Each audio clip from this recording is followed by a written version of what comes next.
नमस्कार, आप देख रहे हैं बहस बिहार की और मैं हूं आपके साथ विभा उपाध्याय। आज बहस बिहार की में चर्चा उस विषय की जिसे लेकर लगातार बार बार सवाल उठाने मजबूरी भी है और जरूरी भी है कि आखिर बिहार में कब तक शराब का जो कहर है वो यूं ही बरपता रहेगा। सवाल इसलिए क्योंकि अब जाने जाती हैं और एक एक जान की कीमत होती है। कानून का बनना और कानून का लागू होना दो अलग बातें हैं। कानून के लगने के बाद अगर मौतों का रुक जाना संभव होता तो सवाल नहीं उठते, लेकिन बार बार घटनाएं सामने आ रही हैं, लोगों की जान जा रही है और इसीलिए ऊपर से लेकर नीचे तक के अधिकारियों की जिम्मेदारी जब मुख्यमंत्री नीतीश कुमार ने तय कर दी, कार्रवाई भी हो रही है, गिरफ्तारियां भी हो रही हैं, जब्ती भी हो रही है जैसा सरकार कहती है, खबरें भी आती हैं। लेकिन इन्हीं खबरों के बीच ये खबर भी आती है कि शराब का सेवन करने के बाद लोगों की जान जा रही है। इसीलिए आज इस गंभीर सवाल पर गंभीर जवाब की उम्मीद मैं अपने पैनलिस्ट से भी करूंगी। सबसे पहले जरा उन आंकड़ों को देख लीजिए जिस पर आपको अपनी जिम्मेदारी भी समझ में आएगी कि हमें कैसे बयानों को रखना चाहिए चर्चा के दौरान। 13 मार्च 2022 एक दिन गोपालगंज में शराब से 6 के बाद 7 यह आंकड़ा जो है मौत का बढ़कर 7 तक पहुंच गया। जनवरी 2022 में सारण में शराब से 15 लोगों ने अपनी जान गंवा दी थी। और शराब का कहर शहर शहर क्यों है, यह जवाब देना बहुत जरूरी है। जहरीली शराब की 7 बड़ी घटनाएं अब तक हो चुकी हैं। जहरीली शराब से अब तक 115 लोगों की मौत 2021 के ये आंकड़े हैं। 2022 में देखिए जनवरी से इसकी एक बार फिर से शुरुआत भी है और ये आंकड़े गिनने बहुत कष्टकारी हैं, बहुत दुखद हैं। इसीलिए सवाल उठने लाजमी है। जिम्मेदार अधिकारियों की जिम्मेदारी जब तय है, इसके बावजूद अगर किसी की मौत हो रही है तो उन पर कार्रवाई होनी जरूरी है। और इसीलिए इन आंकड़ों को देखने के बाद वो बयान भी सुनना बहुत जरूरी है जो बिहार के मुखिया सीएम नीतीश कुमार ने दिए। मुख्यमंत्री नीतीश कुमार ने शराब के सेवन करने वालों को क्या कहा था और क्यों उन्हें ऐसा कहना पड़ा, ये जरा इन बयानों के जरिए सुनिए और उसके बाद हम अपनी चर्चा की शुरुआत करेंगे। अपने गेस्ट पैनलिस्ट का तारुफ भी मैं आपसे कराऊंगी। सबसे पहले आपके सामने मुख्यमंत्री नीतीश कुमार का वो बयान। ये तो मरोगे। शराब कितना बुरा चीज है और एक एक चीज का पूरे ढंग से फिर से प्रचार होना चाहिए ताकि सब लोगों को मालूम रहे कि दारू पीना कितना खतरनाक चीज है। तो सुना आपने, बिहार के मुखिया ये कह रहे हैं कि शराब अगर आप पिएंगे तो आप मरेंगे। शराब पीना कितना खतरनाक हो सकता है ये लोगों को समझने की जरूरत है और ये बात बखूबी मुख्यमंत्री लोगों तक पहुंचा पाने को लेकर लगातार अभियान भी चलाते नजर आए। उन्होंने जनवरी से इस अभियान की शुरुआत की, लोगों को यह बताया कि कैसे आपको अपनी जान भी बचानी चाहिए, आपको कैसे जिम्मेदारी भी निभानी चाहिए और इसके लिए जिम्मेदार अधिकारियों को भी उन्होंने सख्त निर्देश दे दिए। लेकिन सवाल फिर यही कि सब निर्देश हैं, सामाजिक अभियान भी चल रही हैं, लोग इसे समझ भी रहे हैं, इसके बावजूद शराब बन कैसे रही है, पहुंच कैसे रही है और लोग इसका सेवन कैसे कर रहे हैं। सबसे पहले मैं अपने मेहमानों का परिचय आपसे कराते चलूं। हमारे साथ इस वक्त आरजेडी से प्रवक्ता एजाज अहमद जी जुड़ चुके हैं, बहुत स्वागत है एजाज जी आपका। कांग्रेस से प्रवक्ता कुंतल कृष्ण जी हमारे साथ जुड़े हैं, बहुत स्वागत है आपका। बीजेपी से प्रवक्ता अरविंद सिंह और जेडीयू से प्रवक्ता निखिल मंडल हमारे साथ जुड़े हैं, आप सभी का बहुत स्वागत है। सबसे पहले मेरा सवाल निखिल मंडल जी आपसे, इन आंकड़ों को आपने भी देखा होगा, ये आंकड़े गिनते समय एक एक जिंदगी बड़ी कीमती होती है और जिसके लिए पूरी जिंदगी ही हो, अगर परिवार का मुखिया चला जाए उसके बाद परिवार के पीछे कोई होता नहीं है। कौन देखेगा, कौन समझेगा, कौन खान पान चलाएगा, ये सब परेशानियां उनके सामने होती हैं। मौतों के लिए जिम्मेदार आप किसे मानते हैं? मौतों के लिए जिम्मेदार निश्चित रूप से जहरीली शराब को मानता हूं। जब जहरीली शराब के तहत मृत्यु किसी की हो रही है तो निश्चित रूप से अगर कारण हो तो वो तो जहरीली शराब ही है। लेकिन एक बात तो तय है कि आपको ये समझना होगा, मुख्यमंत्री नीतीश कुमार जी का भी बयान आपने जो अभी सुनाया है, ये पुराना बयान है जो कि आज फिर से आपने फिर से सुनाया है। तो निश्चित रूप से जब मुझे जानकारी है कि सामने जहर है और मैं अगर उसका सेवन करूंगा तो निश्चित रूप से उसका क्या अंजाम होगा, ये मुझे भी मालूम है। लेकिन हम लगातार 2015 के बाद हमने शराबबंदी की, शराबबंदी के बाद अभियान चलाया, जागरूकता अभियान चलाया, मानव श्रृंखला लगाई।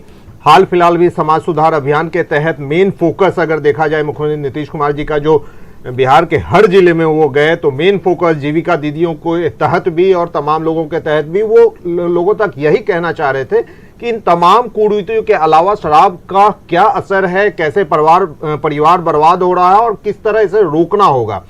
मैं ये स्पष्ट रूप से कह सकता हूं कि एक सरकार सिर्फ शराबबंदी कर दे वो कहीं से भी सफल नहीं हो सकती। सबको साझेदार बनना होगा, चाहे आम पब्लिक हो, एक एक व्यक्ति को सामने आना होगा, परिवार के मुखिया से लेकर के सभी लोग साथ आएंगे तभी होगा। सरकार अपनी ओर से कोशिश कर सकती है, लेकिन पार्टिसिपेंट जो होंगे वो आम जनता भी होगी। और इसके अलावा एक आखिरी चीज मैं जरूर कहना चाहूंगा, शराबबंदी और जहरीली शराब दोनों दो विषय है, इसे एक साथ नहीं जोड़ा जा सकता, क्योंकि जिस राज्य में शराबबंदी नहीं है वहां भी जहरीली शराब के सेवन के तहत दुखद मृत्यु होती है। इसलिए ये दो विषय है, इसको लेकर के प्रशासनिक तौर पे आप पूछेंगे तो निश्चित रूप से इन मौतों के लिए आप पीने वालों को ही जिम्मेदार ठहराकर अपने कर्तव्यों की तृषि समझ ले रहे हैं कि बस हो गया, हमने तो लोगों को कह दिया था कि अगर आप पीजिएगा तो मरिएगा, हमारी कोई जिम्मेदारी नहीं है, हमने तो आपको बता दिया कि शराब अगर आप पिएंगे, आप सेवन करेंगे तो आपकी मौत हो सकती है। ये तो वही पिक एंड चूज वाली बात आपने कर दी,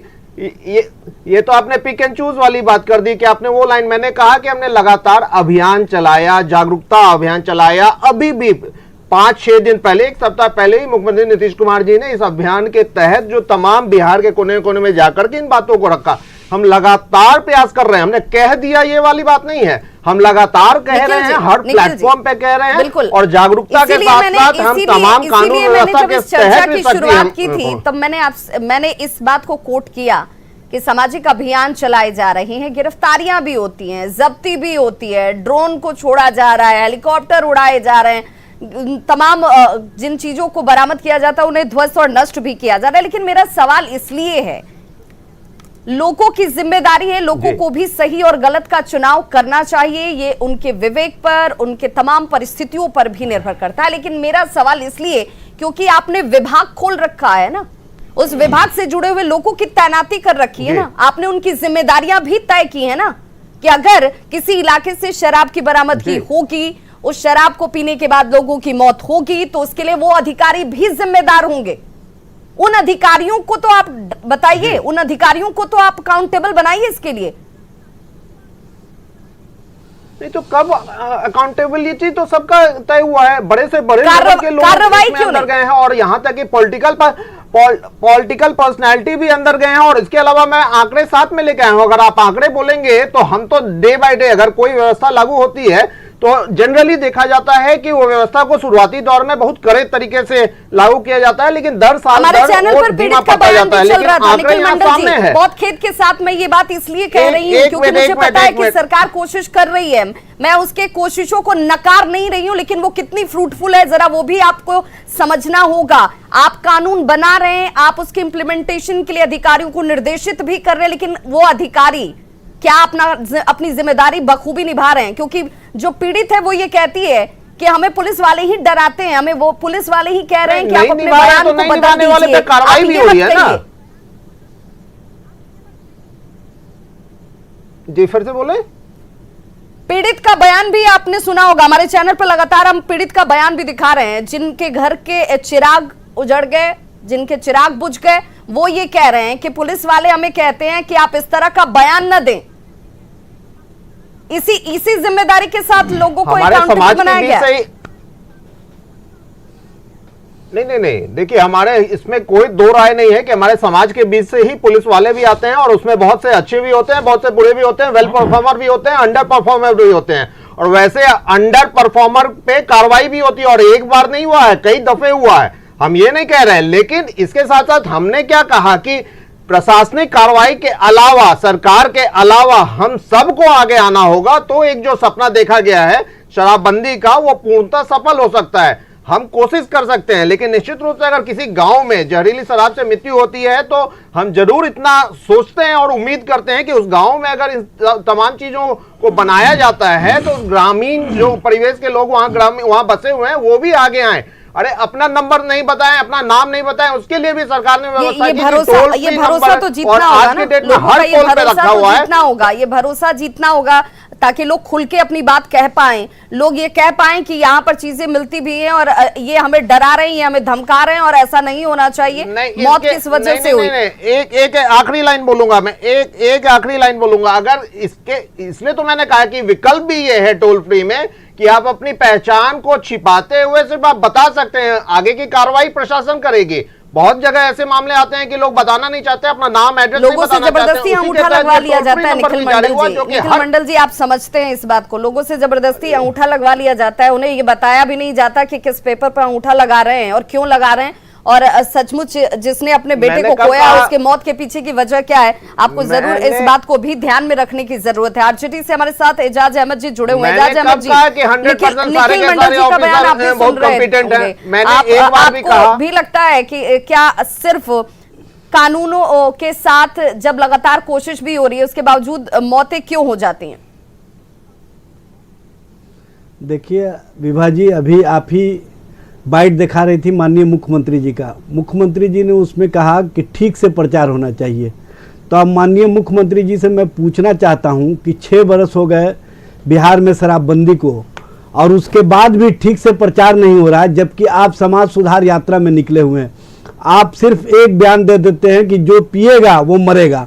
इससे सरकार की संवेदना स्पष्ट रूप से झलकती है कि सरकार कितना संवेदनशील है। सरकार मौत को कहीं ना कहीं पीने वालों के सर थोप करके अपनी जिम्मेवारियों से भाग जाती है। सबसे बड़ी बात यह है कि सरकार की ओर से दोहरा मापदंड अपनाया जाता है। एक तरफ जो सरकार के पार्टी के लोग जब गिरफ्तार होते हैं तो उनके बचाने के लिए सारे अमला और सरकारी कर्मचारी के साथ साथ माननीय मंत्रीगण भी लग जाते हैं, और दूसरी ओर जब आम लोग परसेप्शन नहीं है, ये सबूत के साथ बोला, मैं बता रहा हूं, बनाने की कोशिश मत कीजिए। अभी इस्लामपुर में आपके पार्टी के चलेगा ये बात, प्रखंड प्रभारी कोई बात नंगे थाने में जाइए, पकड़े गए, थाने में जाइए, डिबेट पे आके हरनौत के प्रखंड अध्यक्ष पकड़े गए। उस समय आपने उत्पाद पदाधिकारी पर कार्रवाई की, आपने अपने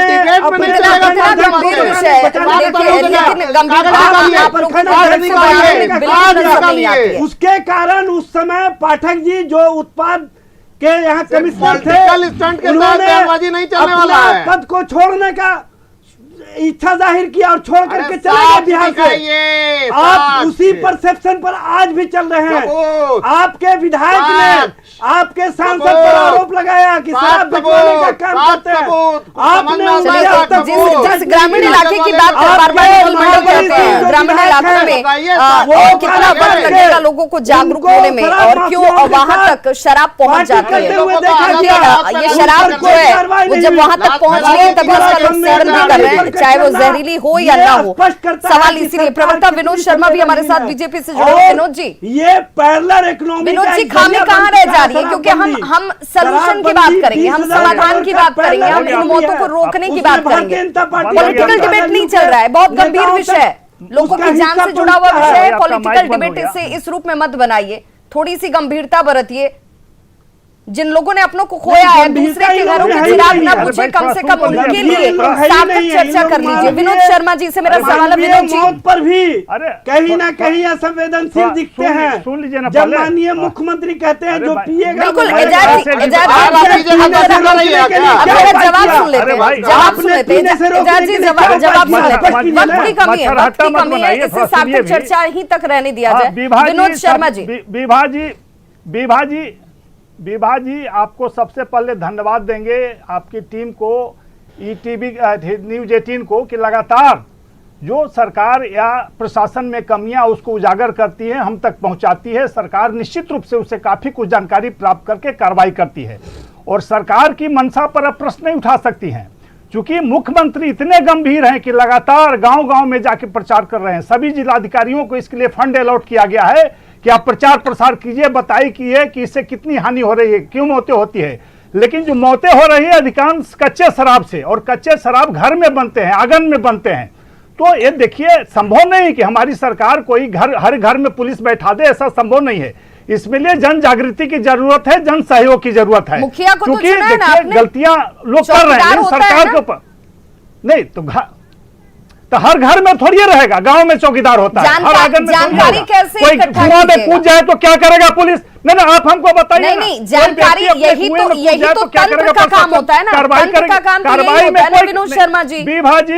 विभाजी कार्रवाई में कोई कमी नहीं है। सरकार की मंशा पर प्रश्न नहीं खड़ा कर सकती है, क्योंकि सरकार काफी गंभीर है, मुख्यमंत्री गंभीर है, सारे प्रशासन के लोग गंभीर है। देखिए बताइए आप ही, फिर भी मौत हो जा रही है। हो गई, ठीक है, पूरी तरह से मौत समाप्त हो पर गई। गंभीरता नहीं लेकिन होनी बाल चाहिए। विवाह आज भी होते मौत हैं। पे गंभीरता नहीं होनी दहेज चाहिए। प्रथा क्या बंद हो मौत गई पे क्या? गंभीरता होनी चाहिए या नहीं होनी चाहिए? गंभीर है सरकार, गंभीर है, पूरी तरह से गंभीर है। देखिए सरकार की कमी नहीं है, सरकार की तरफ से कोई प्रयास की इसीलिए कमी तो मैं नहीं है। पूछ रही हूँ, हम सरकार की लगातार मंशा पर इसके सवाल लिए- उठाना हमारा मकसद नहीं है विनोद शर्मा जी, मैं इस नहीं, बात को क्लियर कर दूं। उठाइए, सरकार खुशी की की बात मंशा है, पर हम सवाल उसमें उठाना सुधार हमारा करेंगे। मकसद नहीं है। सुधार हमारा की मकसद गुंजाइश ये है होगी, कि एक भी विभाजित जान न सुधार जाए। की गुंजाइश होगी, जहां तो निश्चित सुधार खामी हो करेगी रही हमारी है, सरकार। जहां पर लेकिन आप लैप्सेस ही हैं, हमको- जहां पर कोई इग्नोरेंस हमारे है, राजन के उन साथ ही जगहों कोई पर बता दे सख्ती बढ़ती कि जाए। क्या हमारी कोशिश ये हर होनी घर में चाहिए। पुलिस बैठाया जा सकता है क्या? हर चलिए, कुएं पर कुंतल कोई कृष्ण जी पुलिस से भी रहेगी, जवाब हर ले घर लेते में हैं। आंगन कुंतल में कृष्ण पुलिस जी, रहेगी, संभव नहीं है। मैं बार-बार क्या सती कहती हूं प्रथा कि बंद हो गई समाधान पूरी की तरह से? बात कर बहुत रहे हैं। बड़ा उद्देश्य है। खामियां ये कहाँ हैं? सरकार का चाहे बहुत बड़ा पक्ष हो या उद्देश्य है। फिर इतने बड़े विपक्ष हो, विकट परिस्थिति में उसे हम स्वीकार इसको करने के लेके साथ चल रहे उसे हैं। दूर इसमें करने की जन सहयोग कोशिश होनी जरूरत है। चाहिए। सभी क्या पार्टियों की जरूरत अभी है भी इसमें खड़े इतनी रहने की। कार्रवाइयों के सभी बावजूद, सामाजिक क्योंकि कार्यकर्ताओं हम को भी आगे उन आने की कार्रवाइयों जरूरत की है। खबरों को दिखाते हैं जहां से कच्चा सामान बरामद होता है, जहां से शराब तस्कर पकड़े जाते हैं, उन खबरों को हम भी एक एक खबर को दिखाते हैं। लेकिन इसके बावजूद अगर मौत हो जाती है तो सवाल पूछे जाएंगे। कुंतल कृष्ण जी। विभा जी, इतना गंभीर मसला है तो मैं उम्मीद करता हूं कि यहाँ हमारे जो बहुत हमारे साथी लोग आए हुए हैं सत्ता पक्ष से, वो लोग गंभीरता से विपक्ष की भी बात सुने पर सत्य बोलिएगा। और विभा जी, ये जो बार बार ये जो हम लोग मौत की घटनाओं को जो बिहार में देख रहे हैं, एक छोटा सा आंकड़ा मैं आपको बता देता हूं। पिछले 7 दिनों में 20 मौत और इस साल में 60 मौत जहरीली शराब पीने से। अब इस पे विभा जी 2-3 मुख्य बिंदु हैं। पहली बात, बिहार में पूर्ण नशाबंदी लागू नहीं है, बिहार में शराबबंदी लागू है। दूसरी बात, इस बात को जब जब हम पुलिस प्रॉब्लम की तरह देखेंगे तब तक हम लोग फेलियर होंगे। इसीलिए सरकार से मैं ऐसी उम्मीद करता हूं कि 6 साल गुजरने को हैं, अब 6 साल गुजर चुके हैं, सरकार इन सभी खामियों को देखते हुए इस समस्या को, इस इशू को पुलिस प्रॉब्लम की तरह देखना बंद करे और नीतिगत परेशानी की तरह देखे।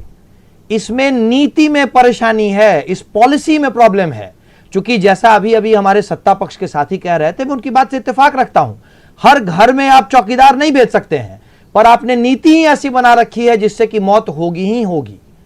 एंथ्रोपोलॉजी, सरकार जब कोई नीति बनाती है तो उस पर पूरा रिसर्च होना चाहिए, और एंथ्रोपोलॉजी के रिसर्च से इस बात को बार बार कहा गया कि इस तरह की नीति बनाने से पहले सोचना चाहिए कि इसमें लूप होल्स क्या हो सकते हैं। मैं इस चर्चा पे और इस विषय पे नहीं जाऊंगा कि शराबबंदी एक वोट बैंक की तरह इस्तेमाल की गई नीति थी या किसी और की नीति थी, पर चूंकि सारी पार्टियां इस शराबबंदी को लागू करने में शामिल थीं, इसलिए मैं सरकार से कहता हूं कि शराबबंदी के कारण इतने साल गुजरने के बाद जो फ्लॉ है, और सबसे बड़ा फ्लॉ है कि जान जा रही है, तो जो लोग, हम सब ने समर्थन किया था कि भाई शराबबंदी अगर हम कर पाए इफेक्टिवली तो बहुत अच्छी बात है, पर प्रॉब्लम यह है कि इफेक्टिवली शराबबंदी करने के लिए जिस हद तक हम लोग चले गए हैं, उस हद का परिणाम लगातार होती मौत है। तो अब सरकार ने सिर्फ अकेले डिसीजन तो लिया नहीं था, बार बार सरकार भी कहती है कि भाई आप सबने इस बात को कहा था, तो आज हम लोग, विपक्ष इस बात को कह रहा है कि साहब नीतिगत परेशानी है, आप नीति में सुधार करें। और विभाजी, मैं दावे के साथ कहता हूं कि सरकार जब तक इसको अपना ईगो का सब्जेक्ट बनाए रखेगी, जब तक सरकार और सरकार के मुखिया इसको अपना ईगो समझेंगे, तब तक इस प्रदेश में जहरीली शराब से लाशें गिरती रहेंगी। अगर हमें इस तरह की लाशों से ऊपर उठना अभी नहीं चाहिए हमें, क्योंकि कुंतल कृष्ण जी कह रहे हैं कि नीति में ही खामी थी, नीति में ही परेशानी है, और जब हमने आपके साथ इसका समर्थन किया था, अब लगातार मौतों के बाद हम ये कह रहे हैं कि इसे सोचने और समझने की जरूरत है। मेरा सवाल ये कि मौतें रुकनी चाहिए, खामियां कैसे दूर की जाएं? देखिए, मौतें तो रुकनी ही चाहिए, दुखद मौतें हैं जिसको हम लोग लगातार प्रयास करते हैं कि वो मौतें रुके, लेकिन जो नीति की भी बात कर रहे हैं, तो सभी को मालूम है कि 2015 के बाद कई दफे चीजों को फीडबैक के आधार पर संशोधन भी किया गया है और उस नीति में काफी बदलाव भी आया है। दूसरी बात, तीसरी बात, मैं पहले भी जो मैंने कहा था वही दोहराता हूं कि शराबबंदी और नकली शराब में कोई वास्ता नहीं है। जिस प्रदेश में शराबबंदी नहीं भी है उसमें भी नकली शराब से मौतें होती हैं। उस नकली शराब से मौतों को रोकने की जिम्मेदारी हम सरकार पे है, जिसको लेकर लगातार हम लोग कोशिश कर रहे हैं। लेकिन इसका यह मतलब नहीं कि हमारे सरकार पे कहीं से भी प्रश्न चिन्ह लगाया जाए। हम लगातार कोशिश कर रहे हैं, जागरूकता के तहत भी, पुलिस प्रशासन के तहत भी, चलिए, और कोशिशों से नागरिकों सफलता इस से भी रूप हम में निवेदन सामने आए करते कि हैं किसी की कि हम जान सभी न जाए। को साथ देना चाहिए। ये बहुत महत्वपूर्ण हो जाता है, ये बहुत जरूरी हो जाती है, चाहे वो पक्ष हो या फिर विपक्ष हो। समाधान को लेकर हमारी कोशिश इस दिशा में होनी चाहिए कि हर एक जान कीमती है, हर एक जान अपने परिवार के लिए बेशकीमती है और वो जान नहीं जाए। बहुत बहुत शुक्रिया आप सभी का हमारी इस चर्चा में जुड़ने के लिए, क्योंकि लगातार ये सवाल बहुत जरूरी हो जाता है कि शराब को पीने के बाद अगर किसी की जान जा रही है तो उस जान जाने के पीछे जिम्मेदार लोगों पर जिम्मेदारी क्यों न तय हो। और